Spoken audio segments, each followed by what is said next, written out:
Nous sommes à Notre-Dame de Paris, au niveau du transept nord, là où la partie haute de la flèche est venue s'effondrer sur les voûtes. On vient reconstruire ce qui s'est effondré suite à l'incendie. Je suis Arnaud Morancet, je suis tailleur de pierre et chef de chantier sur Notre-Dame de Paris. J'ai commencé le métier à 18 ans, aujourd'hui j'ai 44 ans, donc ça fait plus d'une vingtaine d'années que je suis tailleur de pierre.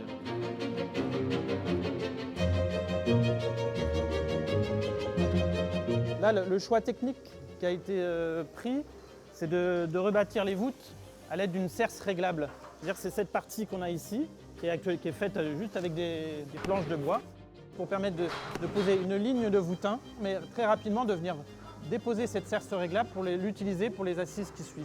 Il y avait vraiment l'intérêt de s'inspirer de la méthode de construction de l'époque qu'on retrouve dans des écrits et des dessins de Viollet-le-Duc. C'est assez symbolique pour le chantier de Notre-Dame. C'est les premières pierres qui permettent de commencer de panser les plaies un peu de cet incendie.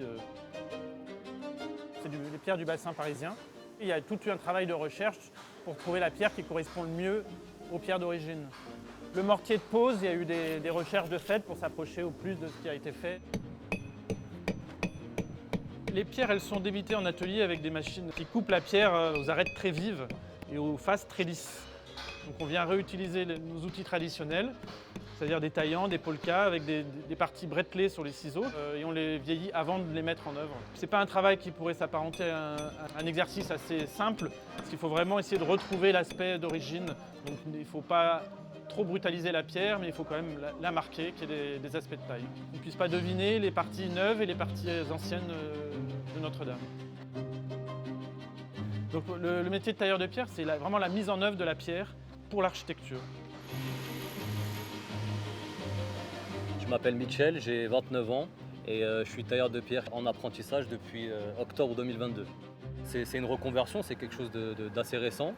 J'avais envie de faire un métier manuel et qui avait du sens pour moi. Ouais. Pour moi, la question du sens, elle est centrale, surtout pour nos générations qui s'interrogent beaucoup sur le sens de son travail au quotidien. Et c'est un véritable plaisir en fait de soumettre ce matériau qu'est la pierre de ses mains. À la base, on partait d'un bloc 6 faces qui ressemblait pas à grand chose. À la fin, on arrive à faire quelque chose de sympathique. Voilà. Alors pour être un bon tailleur de pierre, il faut être passionné par son métier, avoir un intérêt pour l'architecture. Il y a aussi tout un travail de dessin. C'est ce qu'on appelle la stéréotomie. C'est l'art du trait appliqué à la taille de pierre.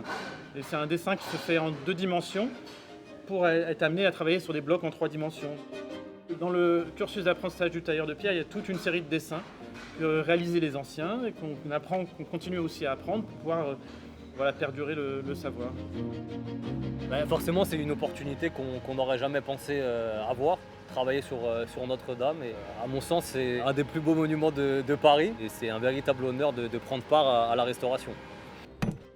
C'est peut-être malheureux l'incendie qu'il y a eu, mais aujourd'hui, on peut le voir de manière positive. C'est aussi une richesse pour nous de pouvoir travailler sur ces ouvrages aussi importants.